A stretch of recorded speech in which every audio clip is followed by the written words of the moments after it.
Just a minute. Let me just set something. So, good evening, all of you. Uh, the members of Ernakulam branch of SIRC of ICAI, the team of Mr. Ranjit Warrior, uh, officials of Cochin Chamber of Commerce, Mr. Biju Abraham, the DIC officer. I would like to my gratitude for joining this session. It is very appealing for us to present about the NSE's SME platform in front of all of you.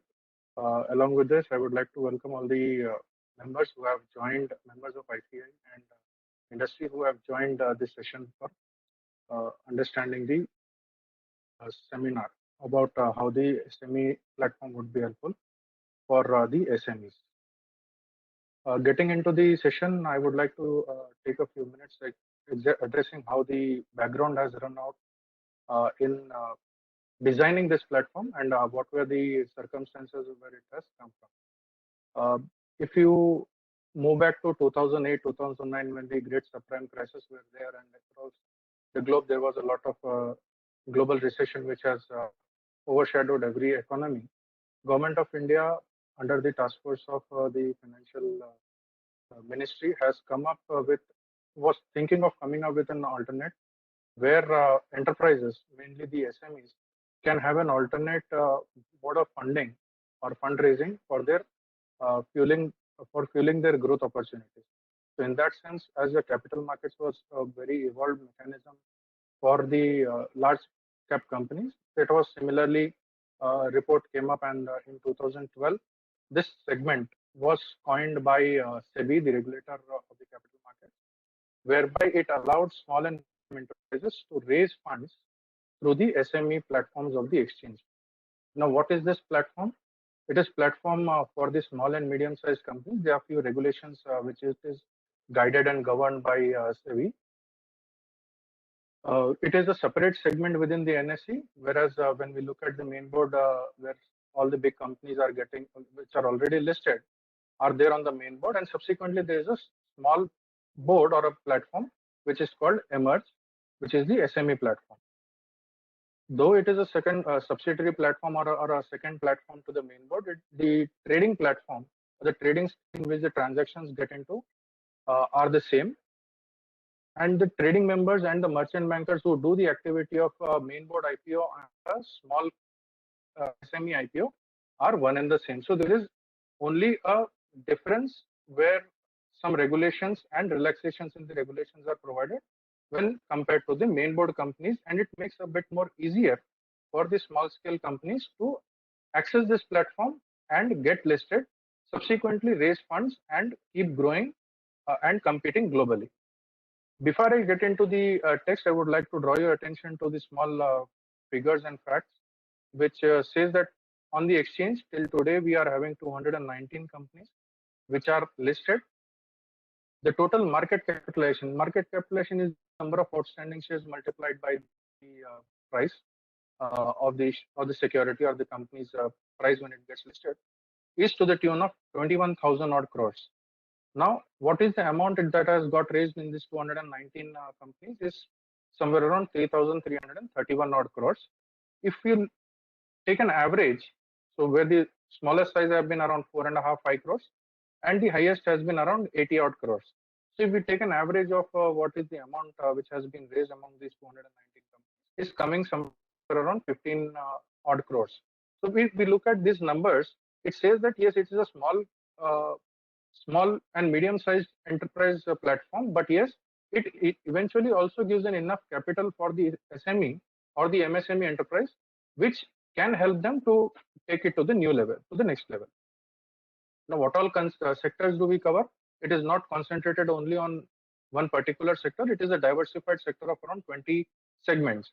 Similarly, there is another advantage when a company gets listed on the SME platform is it has a seamless feasibility to migrate to the main board. So what is the rule and how it does, we'll get into the presentation and subsequent slides. We'll be able to understand that. Before understand where the Emerge is applicable or when a company can approach the SME platform of the exchange, we need to understand where does it stand and what is the eligibility requirements. So if we look at when a company starts, it can be a startup which is basically funded in terms of the owner's capital or contributions from family or friends in terms of small debt or capital contribution to the equities. Where the company starts crawling, it starts walking is the second stage, which is the early stage where first time the company or the entity goes out for taking debt from the banks and then from the NBFC. So once they get into this, subsequently there are multiple doors of funding open up in the debt side. So the similar way when a company grows to a working level and probably we say that it reaches a sustainable level and now the company or the entity requires a small push so that it can take off and go to the next level. So that is the time where generally we have seen that companies either overburden themselves in terms of taking debt, wherein they would be exhausting most of their collaterals. The cost of funding becomes very high. Some companies also take the other route wherein placement to the private equity and other entities happen. But subsequent to that, in the same stage, the SMEs platform of the exchange comes into picture where it helps the entities in terms of attaining a sustainable capital, which is a low cost capital because it's an equity.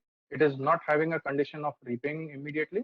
The only reward with the equity holders or the shareholders get is dividend and the appreciation in the valuations of the company when the company performs better. So the capital which is coming into the company through this growth phase would definitely help the company to take it to the next level and keep on performing and competing in the global scenario. And subsequently, when the company sustains itself and migrates to the next level, it would definitely be treated as a large cap company with a decent amount of turnovers and profitability and subsequently appropriate valuations coming over. So this is the phase which is called the growing phase or probably the takeoff stage where the SME exchange would definitely help enterprises to access capital and move on for their growth opportunities.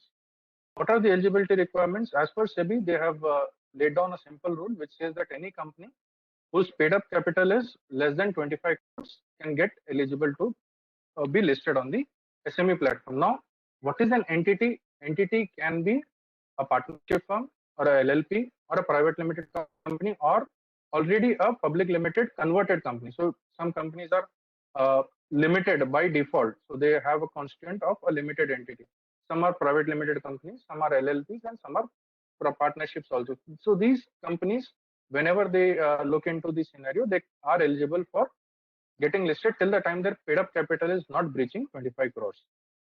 Within the same criteria, if you look at the main board also has a criteria which fits into middle of this eligibility criteria, which says that any company which is having a 25 crore to 10 crore kind of a capital can explore both the worlds, either a main board or an SME, which it is eligible.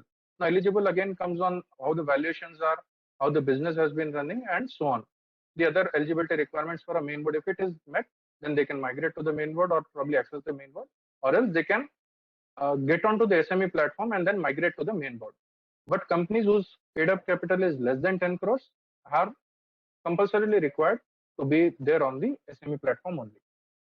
Apart from that, apart from the above eligibility requirements what SEBI has raised, we have added a few more hygiene factors, which are like operational history of the company would be raised because we need to have a track record of how the company has been performing in terms of business.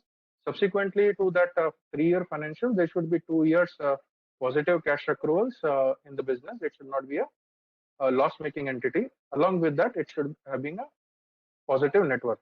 Now, apart from that, what all we generally look at when a company is accessing or probably approaching us for getting listed, there should be a growth story. Any company which is aspiring to grow, they would definitely be required to come on the SME platform and they can get listed.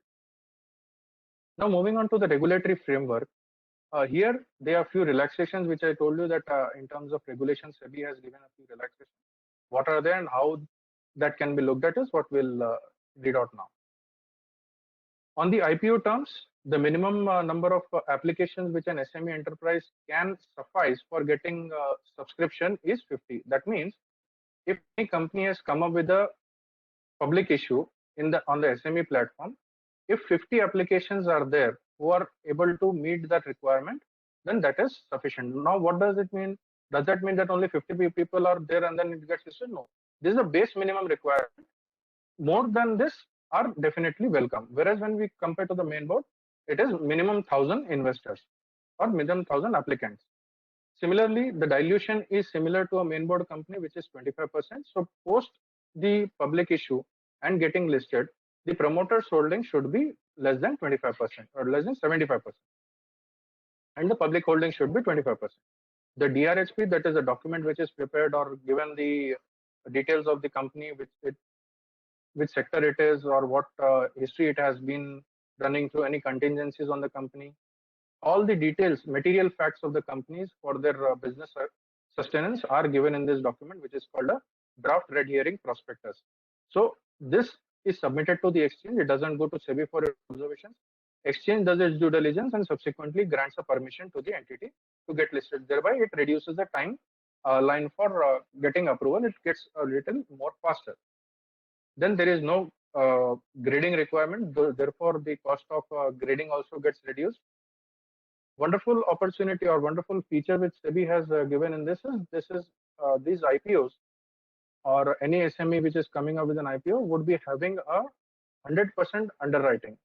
So 100% underwriting in the sense there is an assurance from the merchant banker that whenever the company comes up with the public issue, it is definitely getting subscribed. If it doesn't subscribe, then he has to take on his own books. Then there is a market making for 3 years. Why market making for 3 years? Because the transactions on the SME platform happens in a lot size of 1, and subsequently the application is also in lot size of 1 lakh. Okay, 1 lakh transaction and 1 lakh transaction application size also. So as this quantum is 1 lakh, the transaction is bound to see that there is a relatively less liquidity, or probably people who are there subscribing on the SME enterprises, they are long-term investors. These are the two constants why this market making concept has come into place, which provides liquidity to the company shares when it is getting listed. So a market maker would be there who would be providing two side quotes, that is on the buy side as well as on the sell side. Now post listing compliances, yes, there are a bit relaxations over here. The entity need not give results on a quarterly basis. They'll have to give it on a half yearly basis and then yearly. So these are the two requirements, and subsequently it doesn't require to be published in vernaculars or national newspapers. The only thing which company can do is they can list it on their own website. Subsequently, when they submit it to the exchange puts it up on their own website, which makes it public and comply with the regulations of public disclosure of the financial results. Corporate governance is, yes, a very strong hygiene factor which we cannot take a leeway from. That is why the corporate governance norms or probably the ethics which the company runs on has to be fully maintained, which is similar to a main board company. Migration to the main board, yes, this is a point which I was talking about in the previous slides, which says that any company who is there on the SME platform for 2 years, subsequently meeting the eligibility requirement of 10 crores of their paid up capital on that completion of 2 years. So that means on staying on the SME platform for 2 years and on completion of 2 years, if the company's paid up capital is breaching 10 crores, they can get eligible for migrating to the main board. Now, whether they want to migrate or not is again their prerogative. They can decide, and they'll have to take a shareholder's approval to migrate to the main board. Along with that, the market capitalization of the company should be more than 25 crores. These are the two conditions which it requires an entity to migrate to the main board, and after that it can seamlessly migrate, even if it doesn't satisfy other regulations of unlisted entities who want to directly listed on the main board platform. So their net worth is to be 100 crores and also these are different regulations to be directly listed on the main board. Those regulations can be avoided, and the company can migrate from the SME platform to the main board. Now coming to investors, what type of investors generally invest in these companies? In the SME enterprise, as the SME is into the growth phase, the amount which is raised from the public issue is again deployed into their business activity, and definitely it gives a it takes its own time to yield results. Similarly, the investor asked in this segment is those type of people who can stay with the company, who understand the segment and understand the risk of a SME enterprise. Those type of people generally get into investing in the SME platform. As a reason of that, the SEBI has tried maintaining the minimum application size of 1 lakh, where all small retail investors are definitely asked to stay away till the time company attains a decent amount of maturity and migrates to the main board. Minimum application size is 1 lakh for any investor who wants to invest, and similarly, the transaction size after getting listed is 1 lakh. The nominated investors of a private equity or a QIB, whoever are there, they also can participate in the SME IPOs as an investor. What are the steps? How long does it take for a company to get listed from the conceptualization stage? It would be basically a 7-step process where the interaction with the intermediaries or the exchange participants would happen.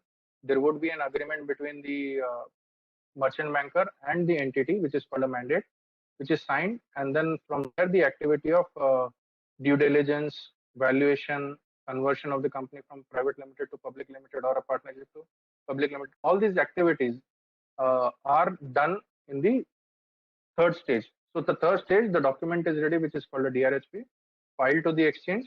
After the DRHP is filed, exchange does its due diligence, looks at all the material facts of the company, does some background check, and then gives an in-principle approval to the entity to open the public issue. Now, from that date, when the exchange issues that letter of in-principle approval, the company gets a 365-day window for opening the public issue. They can do their investor meets, they can on interacting with the investors, and they identify that they are able to get enough amount of subscriptions from the market. They can open their public issue, and the seventh step of getting listed completes there. So it's a 7-step process. It's a very simple and a sleek process. In terms of timelines, if I say, we have seen companies getting listed within 3 months. Similarly, there are companies which are taken 6 months to 9 months also in the entire process when they want to get listed. So this is how the SME company gets listed and what are the eligibility requirements is what we have seen. Now, quickly running you through the benefits of entrepreneur getting listed is that first it helps in raising efficient capital.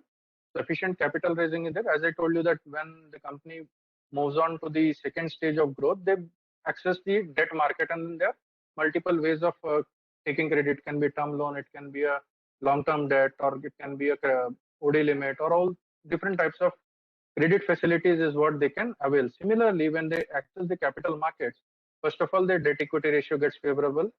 Their capital raising power increases because they are there on the capital markets, so which opens multiple doors. So where the company can raise multiple rounds of funds, which can be in the form of follow-on public issue, it can be in the form of a rights issue, it can be in the form of preferential share allotment, or it can be a form of private placement to or a QIB placement. So there are multiple ways when a company gets listed on the capital markets. It helps them to raise efficient capital and keep on growing in that growth trajectory. Visibility is high visibility is provided because till this time when the company is unlisted, it is basically known among the circle or the city where it is operating, or probably the small geography which it is known in. But when the company gets listed, it is listed on the national bourses. So mostly all the type of serious investors or probably big companies who are looking for partnerships in this particular segment, or probably investors who want to invest in the same segment. So because it is listed on the exchanges, they get a greater visibility, and their brand equity also keeps on increasing. Why? Because when they give their results, when they give their announcements about their business growth and everything, creates lot amount of confidence among the investor community, and subsequently helps the company to attain a greater brand equity. Credibility also increases because the company is displaying its financial results, wherein if the growth is there, the growth trajectory is visible. Subsequently, if the company is timely giving the disclosures, the credibility in terms of the corporate governance is also increasing. That is how the credibility increases for the company. Appropriate valuations are there because when the company gives the results, or probably announces that there are some business benefits which the companies are going to get and the investors are going to benefit out of that business activity, definitely there is a demand for the company's shares and right amount of valuation are visible. Generally, when we look at the companies on the unlisted space, only the paper value or the book value of the company which we draw in our financial accounts is what is there. But when you get listed on the capital markets, the price to earning multiple is there, and subsequently there are higher amount of valuations if the company is there, they're performing better on the capital markets platform. So that is how appropriate valuations are also in the reach of the company as well as the promoter and shareholders. Corporate governance norms, they'll have to follow all the corporate governance norms and subsequently they can migrate to the main board is what a value proposition for the issuer. Subsequently, other few things which the issuer or the promoter or the company can take an advantage of getting listed is higher liquidity of the shares. So unlisted shares, shares of unlisted companies are having a relatively less liquidity in terms of transferability of shares. So you don't find enough investors immediately showing interest. But when the company gets listed, there's a lot of improved liquidity conditions for the company.